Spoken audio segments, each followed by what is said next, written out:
Bienvenue à tous. Cette fois, nous partons à la découverte d'un artiste qui est à la fois acteur, producteur de films, écrivain et également grand passionné d'ufologie. Bienvenue sur La Masse.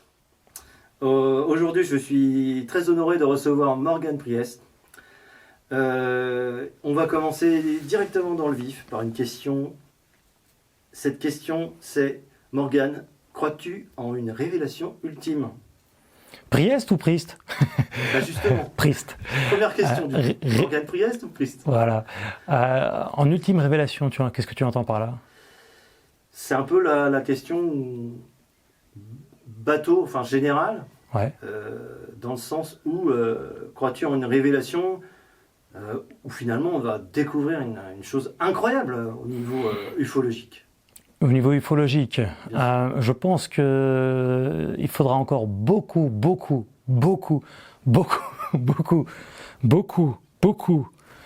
J'ai pas beaucoup de batterie. C'est dommage, parce qu'il aurait fallu de temps pour pouvoir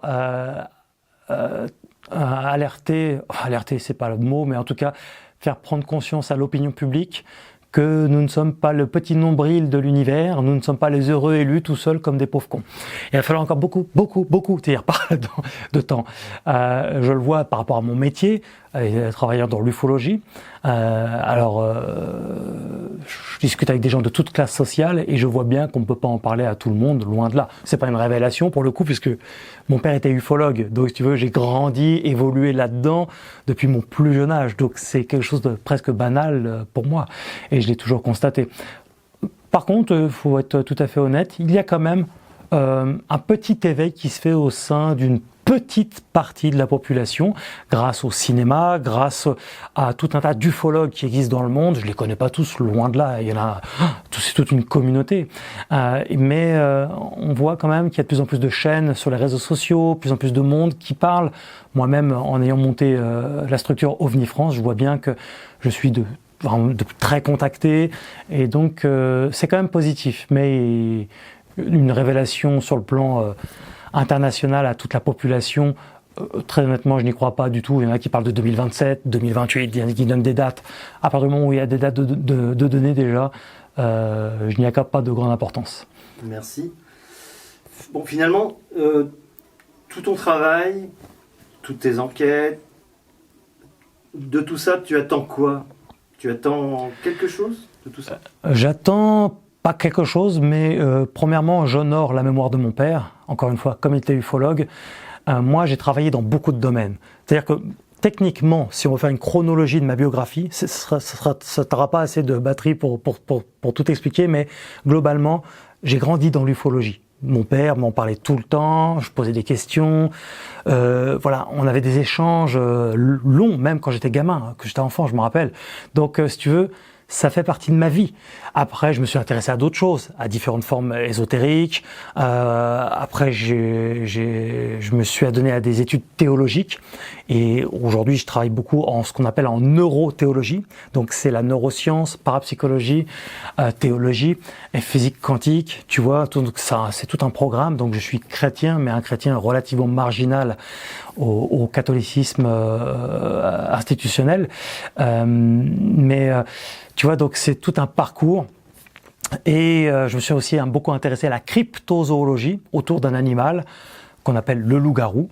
Donc j'ai découvert ça il y a 20 ans, j'ai beaucoup travaillé à ce sujet-là, j'ai exporté mes recherches aux États-Unis pour vraiment savoir de quoi on parlait. Est-ce que c'était toute une communauté de gens, de fous qui disaient tous n'importe quoi, ou est-ce qu'il y avait des choses à comprendre? Donc j'ai étudié tout ça aussi en cryptozoologie. Et bref, et en attendant, l'ufologie était toujours là. D'ailleurs, j'ai sorti un livre il y a 10 ans qui s'appelait OVNI et Bible, qui n'est plus édité, mais je crois qu'il y a encore les vestiges sur YouTube, sur Amazon, pardon. Et il n'est plus édité, mais j'ai réédité un livre il y a quelques mois de ça qui s'appelle Ufologie, où il y a tout dedans, où j'y intègre aussi une dimension théologique, puisque je mets en évidence que dans la Bible, mais aussi d'autres religions, on parle de la dimension exogène, que ce n'est donc pas qu'il n'y a pas de problème à marier les deux. En fait, au contraire, la dimension ufologique est une véritable valeur ajoutée aux textes bibliques, notamment hindouistes, même islamiques et d'autres. Donc tu vois, c'est un long parcours. Alors moi, je fais ça par passion déjà, que mon père m'a donné, parce que ça t'ouvre sous pas mal de perspectives dans la vie, dans le monde, tu rencontres beaucoup de gens, tu voyages, donc c'est aussi lié à des raisons existentielles, profondes. Sommes-nous tout seuls dans l'univers, ou des choses comme ça. Mais aussi, il y a un contact humain incroyable, c'est qu'on rencontre des gens extraordinaires qui ont vraiment vécu plein de choses et qui sont tout à fait sincères et disent la vérité. Ils ne se trompent pas tous, ils ne mentent pas tous, ils ne sont pas tous drogués ou tarés, loin de là, très loin de là. Donc là aussi c'est intéressant, sur le plan humain, c'est hyper enrichissant. Et puis voilà, donc OVNI France, c'est bien avant tout pour mon père, mais aussi parce que il m'a donné cet amour pour l'ufologie. Alors moi-même, j'en découvre encore, et la somme de mes connaissances tient sur un timbre-poste. Par rapport à l'immensité du monde et de l'univers, ma connaissance n'est rien.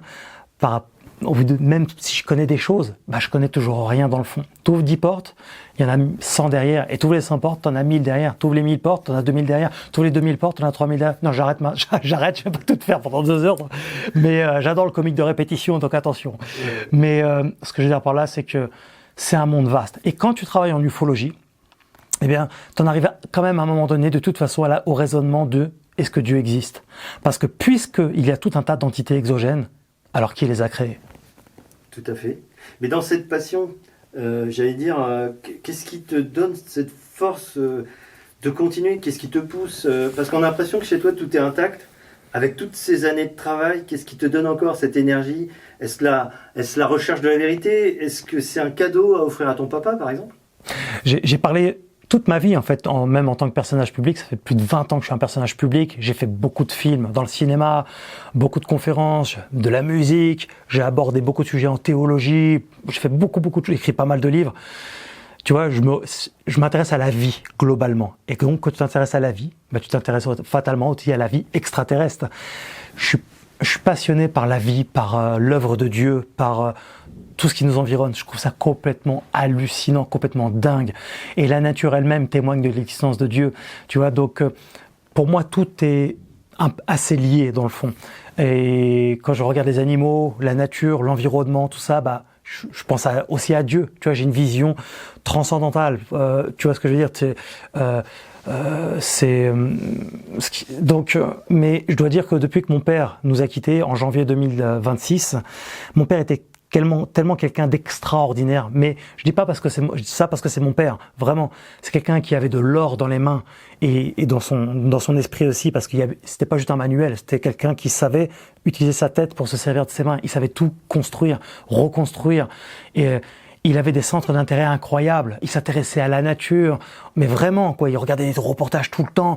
Il lisait tout le temps des livres sur l'ufologie, sur la spiritualité. Il s'imprégnait de beaucoup de choses. Et à la politique. Mon père était très intéressé par la politique aussi, la sociologie, la psychologie. Je suis le fruit de mon père, en fait. Voilà, il y a pas de fumier sans feu. Vraiment, je n'ai pas toutes ces caractéristiques et tous ces talents, mais je me suis beaucoup imprégné. Je suis professeur de karaté. Mon père était professeur de karaté. Le jour où j'ai eu ma ceinture noire à l'époque, j'ai pas pris la ceinture noire du professeur de karaté qui me l'avait donnée. J'ai pris la ceinture noire de mon père. Et je porte aujourd'hui la ceinture noire de mon père. Et puis après, j'ai évolué dans les Dan et dans ma carrière de sportif aussi. Mais tu vois, je suis sur le chemin de mon père, mais différemment en tant que personnage public. Et il m'a beaucoup appris. Et donc c'est OVNI France, et tu as une valeur sentimentale, familiale, d'honoration. Et mon père était vraiment un super papa. J'ai eu beaucoup de chance, et ça je tiens à le dire et je le répéterai souvent, parce qu'il y a beaucoup de papas qui n'ont pas forcément été à la hauteur avec leurs enfants, et d'enfants un peu, je dirais, sacrifiés, qui n'ont pas eu la chance d'avoir une super maman ou un super papa qui est toujours là pour eux, fidèle, qui les aide financièrement, qui les aide moralement, tout ce qu'on veut. Mon père a toujours été là pour moi, vraiment. J'ai beaucoup de chance d'avoir un père comme ça. Et même s'il a fait des erreurs dans sa vie, tu vois, forcément c'est qu'un humain, mais avec l'âge, avec la maturité, on comprend aussi les erreurs. On comprend que d'être un homme, d'être un père, c'est pas facile.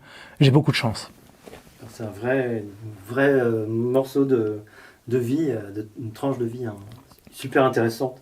Mais moi, ce que j'aurais aimé pour clore cet entretien, qui était quand même assez court, mais très très intense, je voudrais que tu nous donnes un petit secret.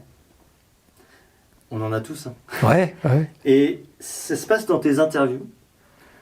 C'est une question complètement aléatoire, hein, mais me connaissant, c'est normal. Mais il y a quoi dans ta tasse, bordel? C'est un secret. Personne ne le saura jamais. Je bois beaucoup d'eau. Je bois beaucoup d'eau parce que je jeûne toute la journée. Tu vois, donc je jeûne. C'est pour ça que ça me permet de rester jeune. Il y a du café. Généralement, c'est du déca. Je bois 1 ou 2 caféinés par jour. Et après, généralement, c'est du déca. Ou des fois, c'est du Pepsi sans sucre. J'adore le Pepsi sans sucre. Je sais, il y a de l'aspartame dedans, mais là, pareil. Si t'en bois pas des litres et des litres toute la journée, ça va aller. Je veux dire, mais de l'eau, kéfir. Je bois pas mal de kéfir pour les probiotiques, pré-probiotiques. Et c'est toujours ce qu'il y a dedans. Ouais. Généralement, c'est soit de la tisane, soit du déca, soit du kéfir ou un truc comme ça. Mais t'as raison, j'ai toujours un mug avec moi. Et t'as remarqué, j'ai toujours un stylo aussi avec moi. Pour noter. Ouais. Je sais pas, des idées peut-être, ou ce que disent les gens peut-être. C'est comme j'ai des tendances plus que TDAH. Du coup, j'aime faire des choses en même temps. Je suis un peu hyperactif. Ouais. Et donc, je note parfois ce qu'on me dit, ou je note des mots-clés, ou des fois, il y a des gens dans ma communauté, parce que j'ai des gens extraordinaires aussi qui me suivent de longue date et qui me donnent des idées. Alors je note ce qu'ils me disent parce que plus tard je vais aller chercher, pas forcément tout de suite, mais plus tard. Et donc je note, je prends beaucoup de notes, comme ça c'est moyen mémotechnique aussi de me rappeler de pas mal de choses. Et des fois quand j'écoute quelqu'un me parler, je prends des notes aussi, comme ça me permet de rien oublier parce que j'aime le détail. Mon père aussi était dans le détail. J'aime beaucoup comprendre les détails d'un témoignage ou d'une pensée qu'on me véhicule, tu vois. Donc je prends souvent des notes. Et il y a peut-être une dimension anti-stress aussi à tout ça, parce que je tiens à quelque chose. Mais voilà, je note souvent. Ouais. Merci pour ce secret qui finalement n'en était pas un. Finalement, ça, mais en tout cas, je suis ravi de t'avoir accueilli pour cette interview. Et puis, n'oubliez pas de suivre Morgane sur sa chaîne qui s'appelle OVNI France. OVNI France. Exactement. Voilà. Et vous y verrez plein de vidéos, plein de choses intéressantes. Allez voir et vous verrez, c'est super génial. Voilà, merci. Merci à toi. À bientôt.